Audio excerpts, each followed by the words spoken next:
By founding the Company of St. Ursula, Angela was beginning something totally new in the church and in society. She gathered a group of female collaborators who offered comfort and protection, fostered spiritual life, and nourished the community spirit. The first Ursuline sisters came to Wilmington in response to a request made by Bishop Curtis of Wilmington in the 1890s. In 1893, Ursuline Academy opened with a total of 6 Ursuline students, 39 day pupils, and 2 boarders. 5 girls graduated in the first graduating class. Throughout their history, the Wilmington Ursulines have been characterized as trailblazing, courageous, innovative, loyal, generous, and dedicated, which serves as a testament to the tremendous and far-reaching impact they have made on thousands of individuals locally and beyond. After 120 years of service at Ursuline Academy, in 2014, the Ursuline sisters left the school to move to off-site housing, for the most part in the Ursuline headquarters in New York. While it was sad to close this chapter in history, if we remember the Ursuline sisters' legacy and welcome their continued influence in our community, they never really will leave us. And I think if we're women of prayer, then God will show us where the changes are, what we have to do, and we have to be generous enough to do it. It was very difficult for the sisters leaving the convent. We were asked to do this several years ago, so half of us left, and it did move, and the other sisters weren't ready at that time to do it. But I think it was very, very difficult for them, especially if they lived in Wilmington, their families were here, they went to school here. This was their life.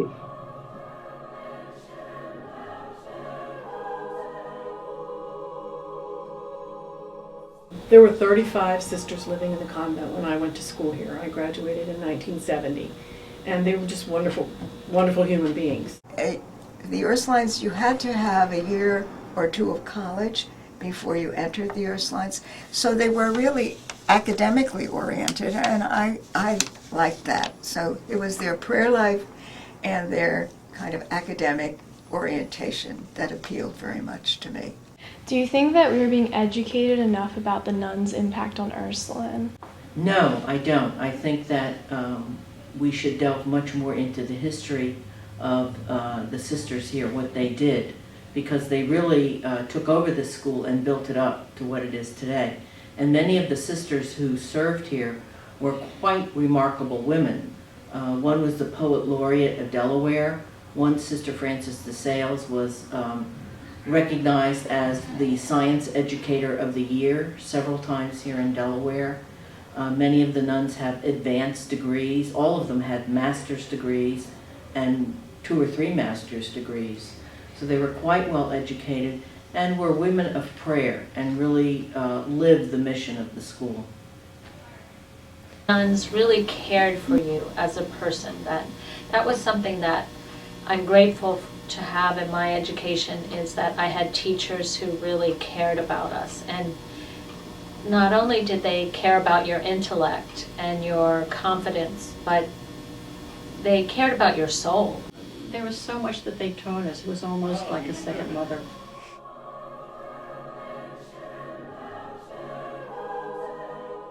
When I came back here as president, or when I came back to interview for the job of president, I reread a lot of things about St. Angela, because they didn't educate us as much about St. Angela in those days, because I think they lived the ideals of St. Angela, so we sort of got it just from them, almost by osmosis, just by being around all these women and their approaches to life and to education. So I studied up a little bit on St. Angela, and what I discovered was that they really had formed me into the values of St. Angela, because St. Angela it was very important to her that leadership be collaborative, that it not be authoritarian. It was very important to her that people work together to get the means to the end, live in harmony. It's one of the things that she talks about. She also talked about when the time comes that you do need to talk to someone about something they're not doing right, do it. She also talked about change and the fact that when times change and circumstances change, you must change with them. Just do it prudently and with good guidance. So she was somebody who sought out guidance, which I do all the time, and I do it, I really believe, because of the way that I was formed here at Ursuline.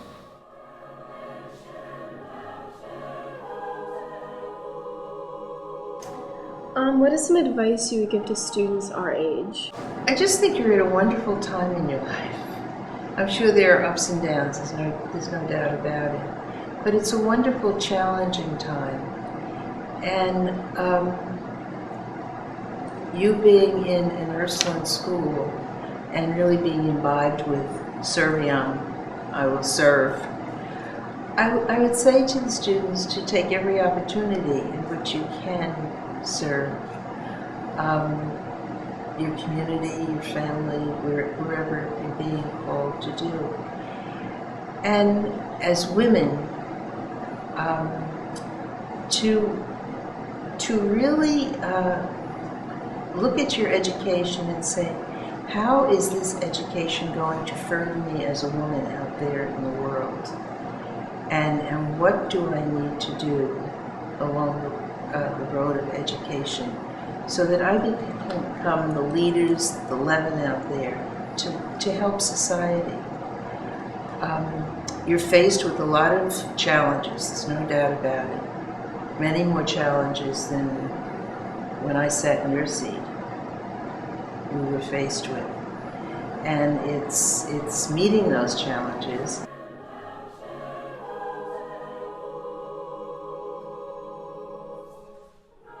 Besides your parents, the sisters taught you your faith. And for me, I felt like they taught us about sacrificial love. It was evident to me that their lives, even then it was evident to me, and I think my friends too, that their lives were a life of sacrifice. Not that it was hard, they were joyful about it, but that they had given up something to do this. And I agree with that. It's been very helpful to me in my life, especially in difficult times, to have a faith that's been, it's like on a bedrock, because I was here from age like 7 or 8 to 17. These are really formative years to pray every day, multiple times, go to Mass almost every week. I can't think of a better thing that I could have done with my life. And for me, that union with Jesus that's the most rewarding part. You know? It's not something that's easy to explain, but when you fall in love, you really fall in love. And it's the same way with our relationship with Jesus.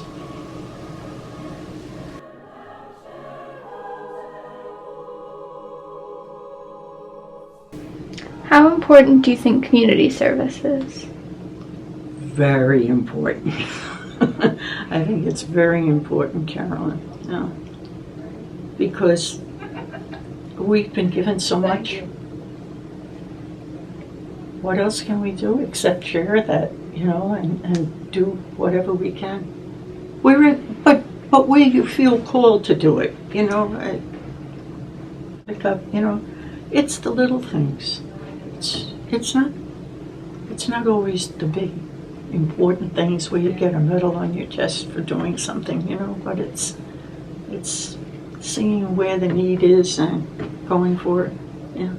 How can you not give back what you've been given? I think for me, the impact on my life is that is about the service part, and it's not the same way that we teach students today about service. It's a much more personal service, and in other words, if something needs to be done, you volunteer to do it. I mean, it's hard for me sometimes not to volunteer. That it was an expectation that if something was needed, you would volunteer to do it, you know, and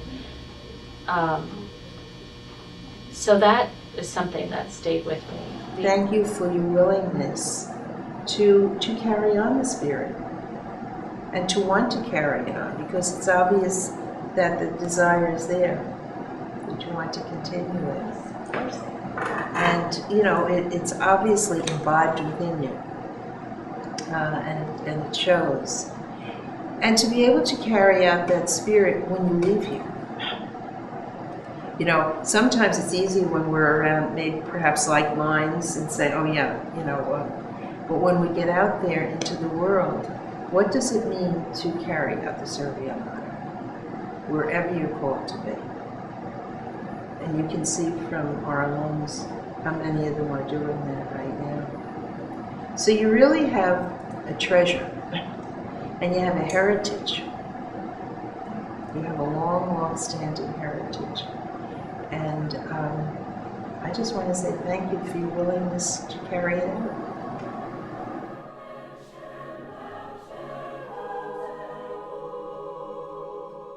When I was in 8th grade, the first day of school, my father died. There were 5 children in my family, and so we were really kind of still reeling from that when I started here at Ursuline in 9th grade. And I had Sister St. Bernard as my homeroom teacher. And when the first few weeks of school, in those days they actually appointed the homeroom reps for student council, and then they voted on them in January because the teachers felt that the girls didn't know each other well enough to actually elect one another. So Sister St. Bernard came to me after the first couple weeks of school and said, I've been watching you and I think you have leadership ability and I want to appoint you to be the homeroom rep, and then until the election in January, which after that I was elected. But when she did that, it just made my confidence completely soar and just made me feel so good about myself. And I think it was really the first time that I've ever thought of myself as being a leader or having leadership potential.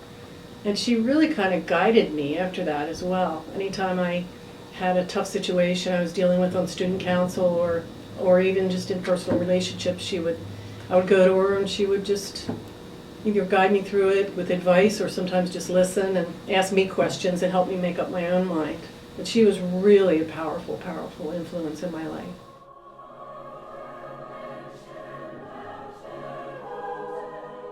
But that networking is wonderful. It really is. And even when you leave here or you finish your college and someday when Mr. Right comes along and you're traveling or living in another part of the country or the world, you will always find Ursuline students. You know, after you've graduated and haven't been here for a long time, the fact that you know that sisters here and the students here are praying for you and continuing the same traditions that you experienced here is very comforting.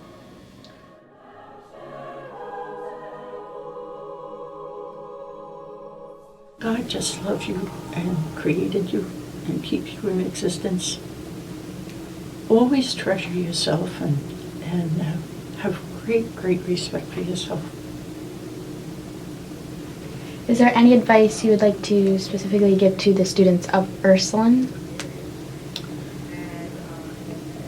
Be who you want to be. You can be anything that you want to be. You know? You're getting a good education. You're getting good advice, where to go to colleges and where to pursue what your talents are. Go for it and be the best you can be.